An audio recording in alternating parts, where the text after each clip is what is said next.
Supplémentaire? J'avais vu des... Non, il n'y a plus. Ah, si.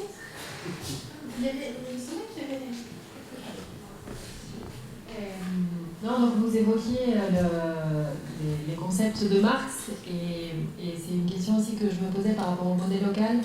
Comment on fait pour, depuis l'ESS et avec des valeurs qui intègrent justement toutes ces externalités, dites externalités par l'économie dominante actuellement, comment on rediscute les valeurs d'usage et les valeurs d'échange?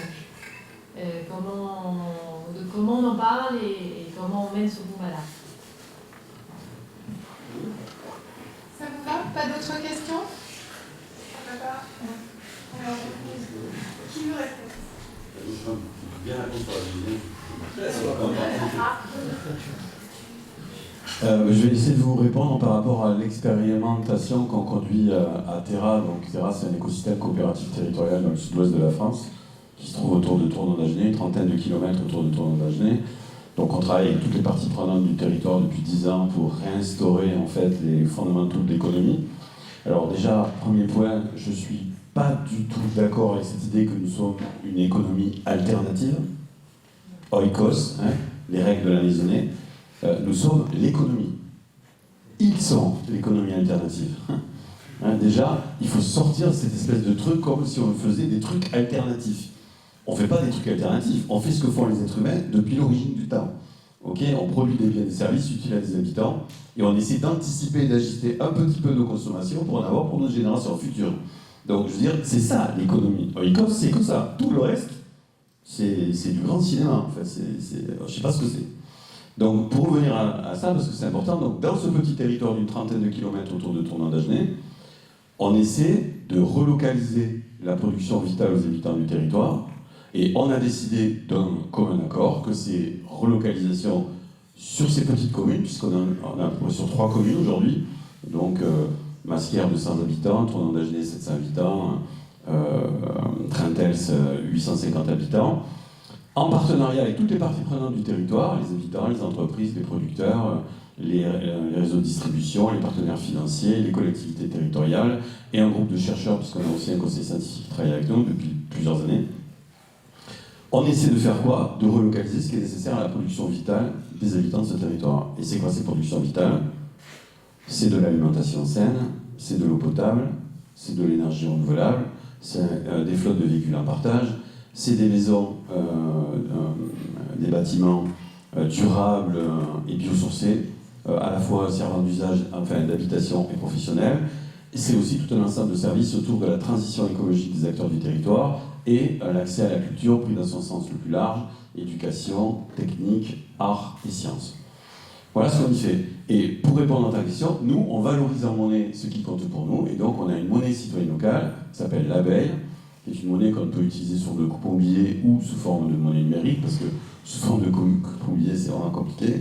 Monnaie citoyenne locale, sous format numérique, qui nous permet de mesurer en temps réel les stocks et les flux sur le territoire, et d'affecter prioritairement nos investissements dans notre épargne à des activités qui rentrent dans le cadre de ces distinctions sociales qu'on a fait par le choix des productions qu'on veut financer. Voilà.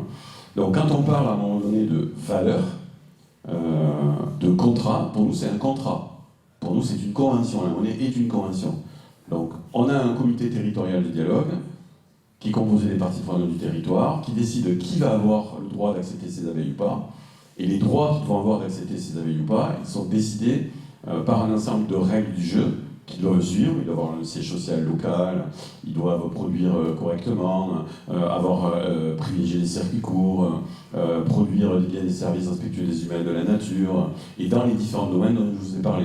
Et une fois qu'on a décidé ça, on agrée en fait les producteurs ou les entreprises locales, et y compris les collectivités territoriales qui sont rentrées dans le jeu, de telle façon à ce qu'ensuite on les distingue socialement pour leur utilité commune. Voilà.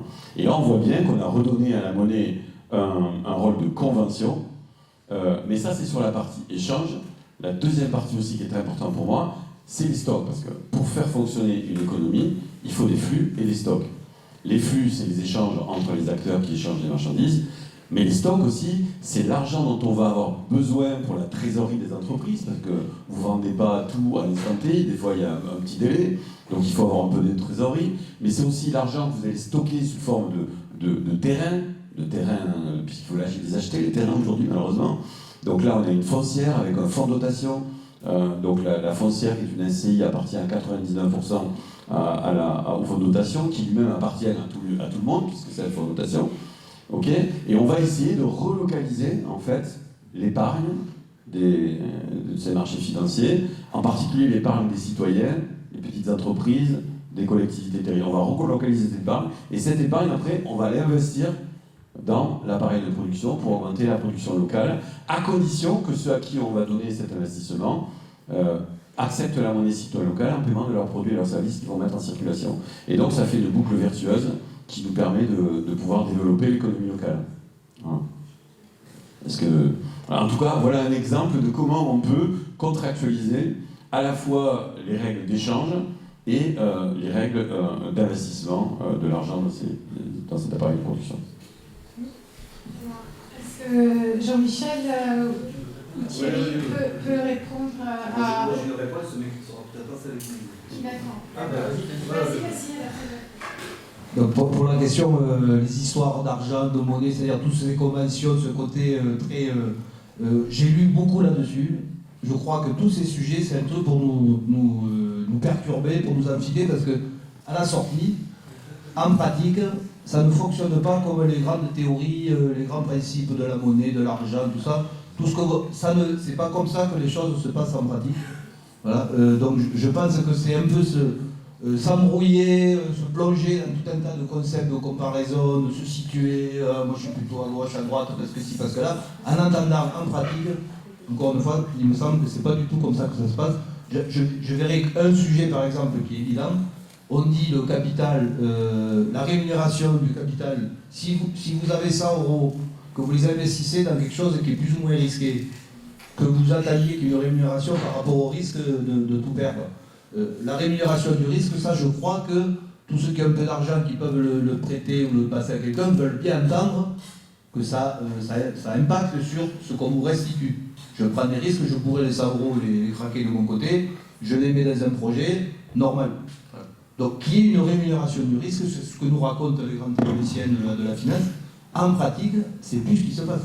Les financiers ont réussi à appliquer des taux de rendement concernant du risque, mais en refilant le risque aux uns et aux autres. C'est-à-dire qu'aujourd'hui, comme dans beaucoup de domaines, de conventions qu'on a passées dans le temps et tout a été tellement travesti que ce qu'on se raconte sur les fondamentaux, en pratique, dans la vie courante, dans la vie économique, ce n'est plus respecté. Donc, c'est rester dans un monde idéal, pour moi, au lieu de se confronter au monde réel. Voilà, et moi je veux dire, c'est là que je disais tout à l'heure, au niveau des entreprises et tout, les sujets, j'ai besoin d'argent, j'ai un projet, j'y crois beaucoup, j'ai besoin qu'on me passe et tout, ces notions-là, il faudrait qu'on arrive à retrouver du réel. Et arrêter de baigner là. Parce que pour moi, quelque part, ça devient de l'enfumage, de vous raconter tout ce genre de trucs, et de vous laisser penser que ce que vous pensez de simple, qui pourrait fonctionner, ça ne peut pas marcher. Voilà. On vous embrouille, je crois.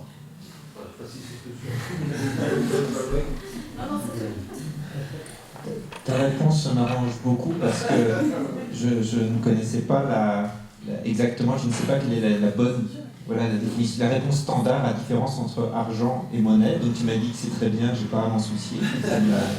Et si quelqu'un connaît la réponse standard, c'est très bien. Juste peut-être dire que ce qui était très clair dans ce que tu disais, Frédéric, c'est que la monnaie, c'est pas juste un moyen d'échange, c'est des relations sociales, c'est de la culture, c'est des normes, c'est tout un disque. Voilà, c'est le côté symbolique, et ça c'est très bien étudié par les anthropologues, et notamment voilà cette question qui évoquait très rapidement, je sais pas, le troc au début, que des gens comme David Graeber montrent que le troc que la monnaie n'est pas la conséquence du troc, que le troc et la monnaie ont coexisté en même temps, parce qu'elles avaient des fonctions symboliques, sociales différentes. Voilà, c'était juste ça.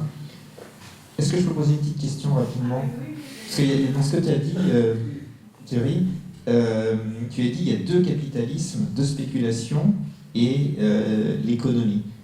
Et moi, avec ma distinction un peu voilà, de Marx, marxienne, je disais, ben non, en fait, l'économie avec un petit e, voilà, elle n'a pas besoin du système capitaliste, elle a toujours les échanges, les marchés, tout ça, ça existe en dehors, ça n'a pas attendu le capitalisme, ça existe.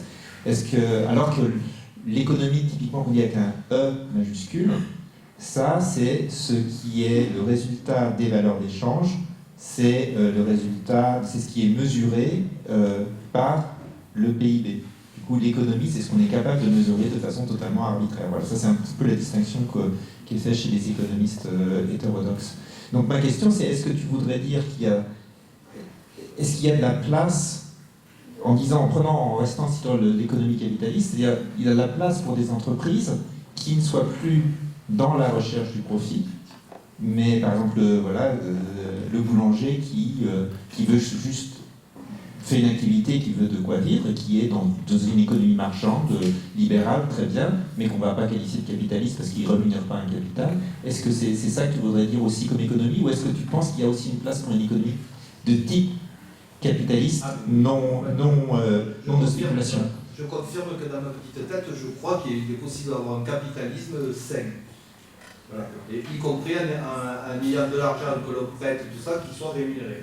Voilà. Moi, j'estime normal entre celui qui a 100 euros, qui les dépense pour lui, ou celui qui les prête d'un projet, qu'il y ait quelque chose qui reconnaisse cette façon différente de faire les choses.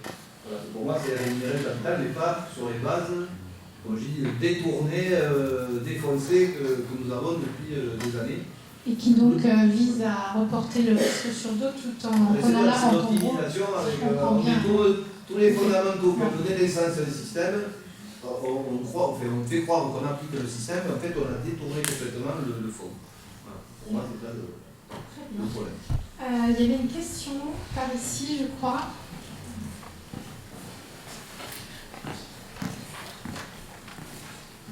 Je me suis intéressée par les biens communs négatifs, là, les projets qui coûtent cher et qui rapportent rien à la communauté. Là, je ne sais pas si vous pensez à l'autoroute près de chez nous. Mais ça, elle n'est pas encore développée. C'est un futur bien commun négatif, j'aurais dû l'arrêter maintenant, je ne pourrais pas cher. Mais juste, est-ce que vous pouvez me citer les gens qui ont parlé de ça, et puis aussi, est-ce que dans ces études pour ces infrastructures et autres, il y a les histoires de rapport coût-bénéfice, et il y a la question aussi de combien on chiffre leur de temps économisé, est-ce que c'est 22, est-ce que c'est 400 euros voilà, je ne sais pas si ça fait partie de... Ça ne fait pas assez partie, mais aujourd'hui on commence à regarder tous ces biens, ces infrastructures qui ont été construites et qui ont eu une vie économique avec une rentabilité, tout ça, qui en ont plus, et qui sont à la charge de on ne sait pas qui, de la communauté. Voilà. Et donc aujourd'hui, le coût de ces installations qui sont à l'abandon, ou tout ce qu'il faudrait faire, et le fait aussi qu'on cherche par exemple au niveau du foncier, de l'installation, ça, sans artificialiser encore plus, on est en train de revoir ces infrastructures en se disant est-ce qu'on ne pourrait pas les transformer pour en faire, plutôt que de construire des mots. Donc le réflexe économique, les calculs de rentabilité, tout ça sont en train de changer l'État. Il y a quand même tout un tas d'infrastructures qui n'ont plus de vie économique, amortie, machin, et qu'on a sur les bras, il va falloir trouver des solutions. Et ce sont les gens de l'ESC Clermont, Origine Medialab, des enseignants-chercheurs, ils sont un trio là, qui ont remis au bout du jour la notion de redirection écologique et qui travaillent entre autres avec Alexandre Modin sur ces notions de bien commun et négatif. Héritage et fermeture. Voilà, le dernier bouquin, politiser le renoncement. Sans dernier, me redire dans le micro le titre. Alors, il y en a plusieurs, il a écrit un trio de bouquins sur ces sujets. Alexandre Monin, avec 2 N. Voilà. L'héritage des fermetures, le dernier politisait le renoncement, où c'est un trio de bouquins qui amène à réfléchir. Ouais. Alors, on prend une dernière question parce qu'on va faire venir à notre table Anaïs Chili. Si tu veux prendre tes places au milieu de ces messieurs, ce serait bien parce qu'on va... non, la laissez pas dans le jeu.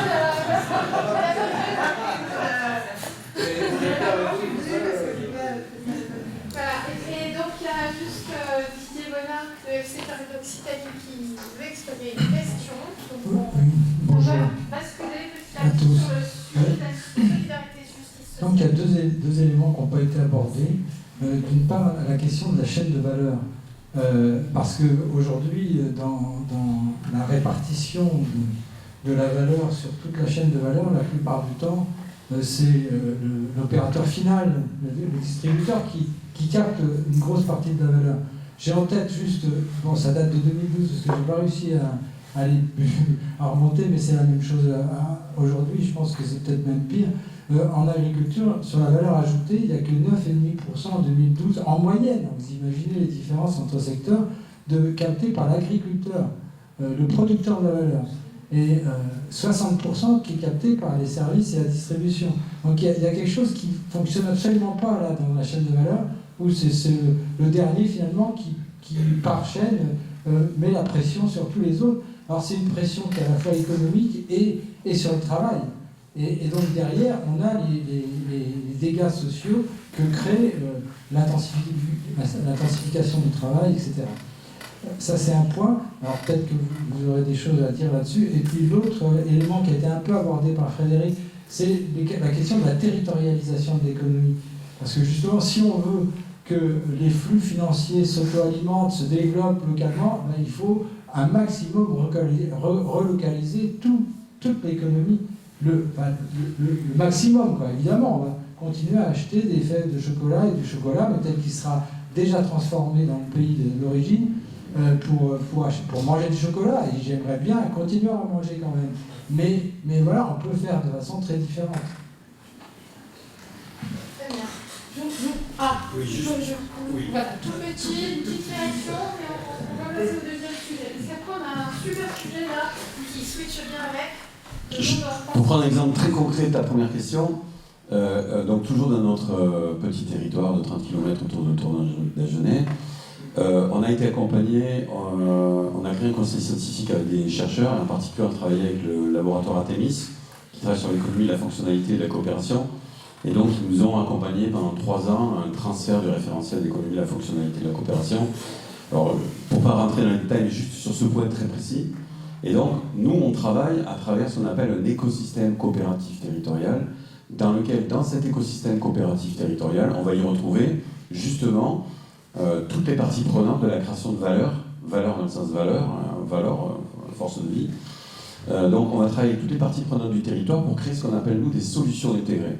C'est-à-dire, au lieu que l'entreprise crée son produit, la collectivité crée ses garanties, l'association fait la société civile, l'habitant habite, eh bien, tous ces parties prenantes qui chacun ont des intérêts dialogiques, hein, comme dirait Edgar Morin, à la fois antagonistes, concurrents et complémentaires, eh bien, ils vont se mettre autour d'une table, en fait, et on va discuter ensemble de c'est quoi ce dont on a besoin en matière d'alimentation, donc dans le bien s'alimenter, c'est quoi de ce qu'on va avoir besoin dans le domaine de l'habiter durablement, c'est quoi qu'on a besoin dans le cadre d'une mobilité de proximité.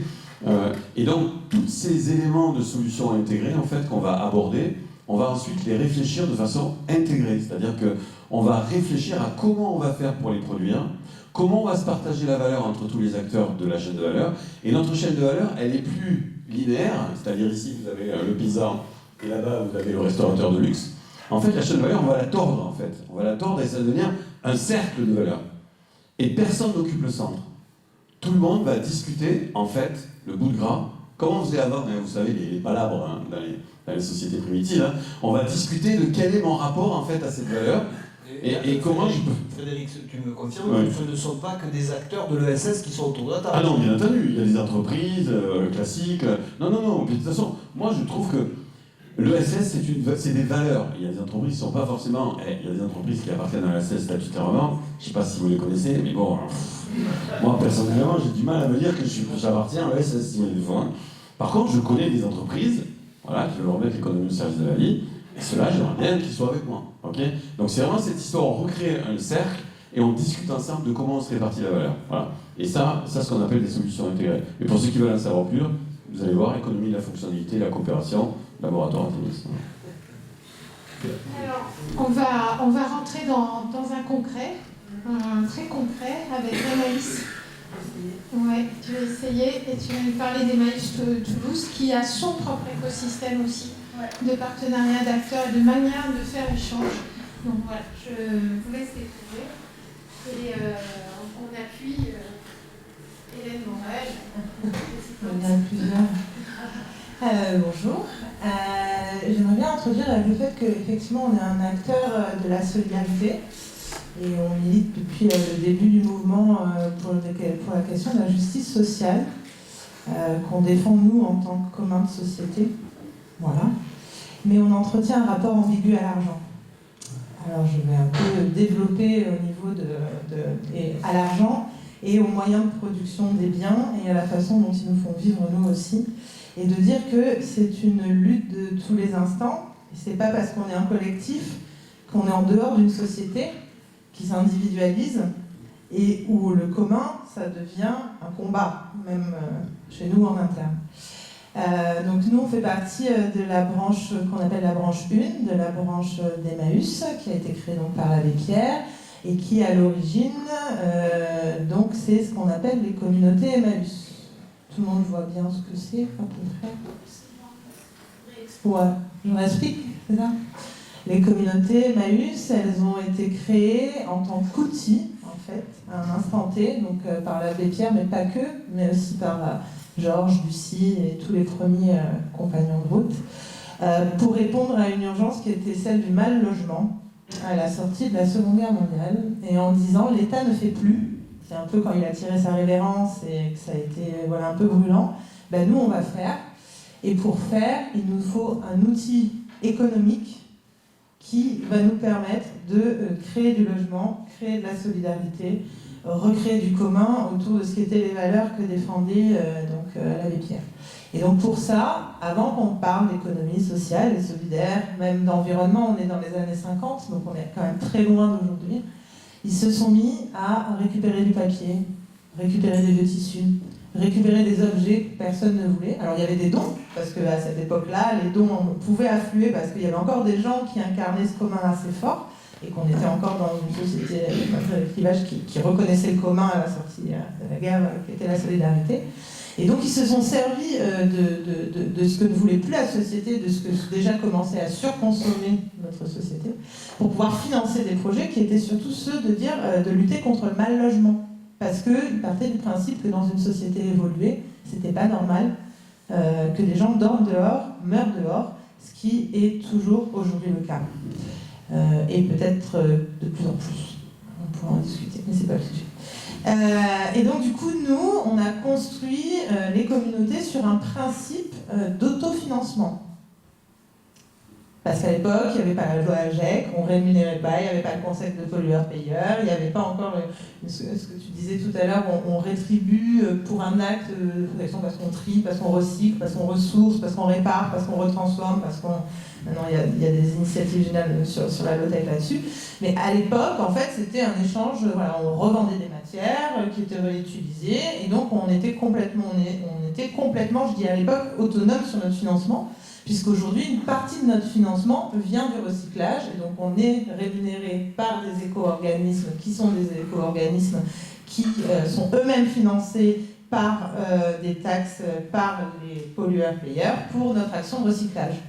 Il reste néanmoins qu'on continue à générer une source financière pour la communauté, parce qu'on est autonome sur notre fonctionnement, c'est-à-dire tout ce qui est gestion de l'habitat, projet des compagnies-compagnons, rémunération des salariés. On ne bénéficie pas de fonds publics. La seule chose où nous, en tant qu'association, on a accepté des fonds publics, c'était sur de la construction de logements, parce qu'on défend le fait qu'on n'a pas à répondre à toutes les... Si on se substitue à l'État sur des questions fondamentales comme le logement, on se libéralise, et à un moment donné, c'est à l'État de loger son peuple, et c'est en tout cas ce que nous, on défend chez nous. Voilà, ça peut se discuter, mais en tout cas, c'est notre position politique au niveau d'Emmaüs Toulouse. Et donc du coup, tout le reste de nos activités est généré par la revente, la réparation, et aujourd'hui par du recyclage, où on est rémunéré, puisqu'on fait en sorte que ça aille en tout cas dans les bonnes bennes. Après, on est très clair là-dessus, et notre ambivalence, on y travaille aussi. On n'arrive pas toujours à sourcer là où ça va. Voilà. Donc, on a un rapport ambivalent avec l'argent qu'on récupère, puisqu'on n'est pas forcément toujours d'accord avec les systèmes de recyclage actuels qu'on trouve parfois pas assez performants, notamment sur le textile. Donc ça génère un premier questionnement. Ensuite, on a un projet où chacun dans les communautés Emmaüs participe.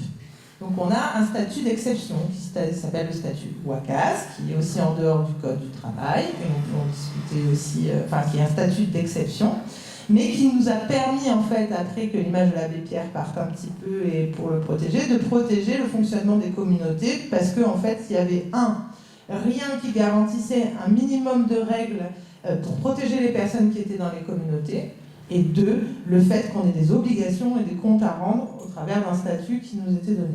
Est-ce que tu peux préciser ce qu'est OACAS? Je m'emmène toujours les mots, mais Hélène, elle va le faire pour moi. Organisme d'accueil communautaire et d'activité solidaire. Voilà. D'activité solidaire, oui. Vous expliquez le principe. Le principe, c'est de reconnaître le fait que dans les communautés, les personnes... Alors nous, la communauté, elle existe avant tout pour générer de l'hébergement et du logement. Voilà. Mais le statut WACAS, ça nous permet, par exemple, et ça nous oblige à garantir un accueil digne, parce qu'il faut bien savoir que dans les années 50, c'était pas l'habitat qu'on a nous aujourd'hui, et même Emmaüs Toulouse, il y a 70 ans, c'était pas vraiment ce qu'on a aujourd'hui. Voilà. Mais voilà où on a mis notre argent solidaire, par exemple, c'est un bon exemple. Ça permet aussi aux compagnes et aux compagnons qu'on cotise à l'URSSAF, pour eux, à hauteur de 40% du SMIC, quelle que soit leur situation. C'est-à-dire que ça nous permet de préserver la question de l'inconditionnalité de l'accueil. Quel que soit leur séjour, quel que soit leur parcours de vie, voilà, j'ai une cotisation URSSAF.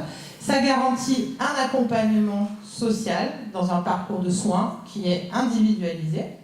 Il y a des gens qui font le choix chez nous et qui ont fait le choix de ne pas participer à notre environnement et à notre territoire de façon en tant que salariés, qui pour eux c'est une manière d'agir et d'action et qui restent en communauté parce qu'ils estiment qu'ils ont une utilité sociale, ils habitent et ils vivent sur la communauté et ils participent à l'activité solidaire. On a des gens qui sont de passage, voilà. Donc, le statut WACAS, ça nous permet d'englober tout ça, de garantir un accès à la santé, de garantir un accès à l'accompagnement, mais aussi de visibiliser, de légitimer nos activités économiques qui nous permettent notre autonomie. Et donc après, on va avoir des personnes qui vont venir et qui contribuent à leur propre accueil. C'est-à-dire que les personnes, elles s'accueillent elles-mêmes en fait, puisque c'est leur propre accueil qui génère leur propre source de façon d'habiter, temporaire ou continue, une allocation d'appartenance communautaire qui est là d'une numéraire qui est remis à la personne pour qu'elle ait de l'autonomie vis-à-vis de l'association, qui permet à la communauté de salarier des gens, de payer l'eau, l'électricité, les charges, les déchets qu'on nous fait payer aujourd'hui parce qu'on nous considère comme un pollueur, malgré nos activités de recyclage. Donc on contribue aussi à différents territoires. Voilà, ça permet tout ça, et ça c'est l'activité commune sur un projet qui est normalement le nôtre, qui est celui de la solidarité, qui nous permet de vivre grâce à l'argent qu'on récupère de nos différentes activités. Il faut savoir que c'est une lutte de tous les instants et que ça ne se décrète pas de conserver l'intention d'un projet solidaire. C'est-à-dire qu'on est tout le temps dans un équilibre entre nos besoins économiques, qui à un moment donné nous amènerait à rentrer dans une logique de il nous faut absolument faire de la sélection sur les personnes qui rentrent, parce qu'il faut pouvoir assumer notre outil et notre outil de production, et la nécessité pour nous de continuer à installer des places d'hébergement, à pouvoir assurer des nuits d'urgence qu'on autofinance en dehors du 115, en dehors des SIAO sur le territoire toulousain, mais aussi le fait qu'une partie de notre budget est réaffectée à d'autres projets de solidarité sur le territoire. C'est-à-dire qu'on restitue une partie de nos capacités financières à d'autres projets de solidarité pour les rendre possibles sur du prêt. On donne de notre force, tu t'en parlais là, mais sans capitalisation d'intérêt pour le coup, mais on n'est peut-être pas dans la même logique, mais voilà. Ou alors on donne de l'argent pour que émergent d'autres projets de solidarité. Et ça nous enjoint effectivement sur cet équilibre de notre modèle et de ce rapport à l'argent, mais ça nous enjoint aussi même en interne au niveau de notre groupe. On est un empilement d'individus qui n'ont pas tous les mêmes statuts. Moi, je suis salarié, je suis du Code du travail, je reçois un salaire d'une association gestionnaire qui me rémunère. Les compagnons, c'est des compagnes et compagnons. Ils sont, on va dire, leur accueil il est encadré sur le statut WACAS. Donc moi j'habite pas sur la communauté ne paye pas mes repas, mais voilà, on n'a pas le même rapport exactement à où on situe l'argent et où on l'utilise. Les bénévoles, ils viennent pour faire du bénévolat, proposer une force qui permet à un projet solidaire d'émerger et donc qui nous garantissent et qui nous permettent d'avoir les moyens financiers suffisants. Et en même temps, on est tous des individus. Moi, en tant que salarié, j'aimerais bien gagner plus. Les compagnes et compagnons, ils aimeraient bien, peut-être, je sais pas, on en parlait la dernière fois, on fait des apéros débats en ce moment parce qu'on reconstruit notre projet communautaire et on a eu tout un sujet en disant ah ben nous on voudrait, je sais pas, un terrain de foot ou voilà. Mais ça nous amène tout le temps à devoir nous recentrer sur notre projet. Est-ce que notre projet et l'argent qu'on génère, il est là pour répondre à des besoins individuels qui se cumulent parce qu'on aura toujours besoin de plus, ou est-ce qu'à un moment donné, il faut qu'on garde le garde-fou de la sobriété qui nous permet de continuer à générer une forme de solidarité autour de nos ressources. Et ça, c'est un vrai enjeu pour nous en interne, en tant que structure de plusieurs personnes qui sont présentes, et c'est important. Et je vais juste conclure parce que je sens que je suis longue, je suis désolée. Je ne sais pas si j'ai été très claire, mais si vous avez des questions. Et d'une autre façon, la solidarité, elle ne s'arrête pas à nos portes. Donc j'en ai parlé, on essaye de remettre dans le circuit une partie des ressources qu'on fait le choix de pouvoir mettre à l'extérieur. On essaye de garder de la sobriété pour ne pas être dans un écrasement, une course continue autour de l'activité financière qui ferait qu'on oublierait notre premier projet qui est un projet humain. C'est-à-dire que si tout le monde veut plus, il va falloir qu'on trouve plus d'argent. Et si on trouve plus d'argent pour répondre à des besoins individuels, est-ce qu'on reste toujours dans la question de la justice sociale et de l'argent solidaire? Et la deuxième chose, c'est qu'on ne travaille pas seul non plus sur le territoire. On travaille aussi avec des partenaires, on parlait aussi. Il y a des entreprises, pardon, c'est moi qui me suis coupée. On travaille aussi, on va faire le choix d'aller vers des entreprises avec qui on est en capacité de construire un projet qui a une plus-value sur le territoire, là où nous, on n'y arrive pas. Par exemple, on a mis 1 an à construire un projet avec une entreprise où l'entreprise a dit on ne fait pas que de la RSE et on vous envoie nos collaborateurs une fois par an. Vous savez, c'est un peu comme ça, on va aller aider sur un projet solidaire une fois par an. Non, on a construit un projet où au bout d'1 an, on s'est mis d'accord sur des valeurs communes, sur le fait que nous, on ne voulait pas marchandiser le don et faire que le don, ça devienne une unité financière, même si eux, c'est leur modèle d'appel, c'est OK pour eux, mais nous, on ne voulait pas s'associer à ça. Et où on a réussi à convaincre une entreprise que ouvrir son école de formation pour toutes les compagnes et compagnons sur le territoire, faire en sorte qu'il puisse y avoir un accès à l'emploi, etc., c'était... non, mais non, on prie. Nous aussi, on rigole. C'était une plus-value qu'on pouvait avoir à l'échelle locale au niveau de la solidarité. C'était le moment où je disais qu'effectivement, il y a des entreprises qui s'engagent. Mais il faut les choisir. Voilà.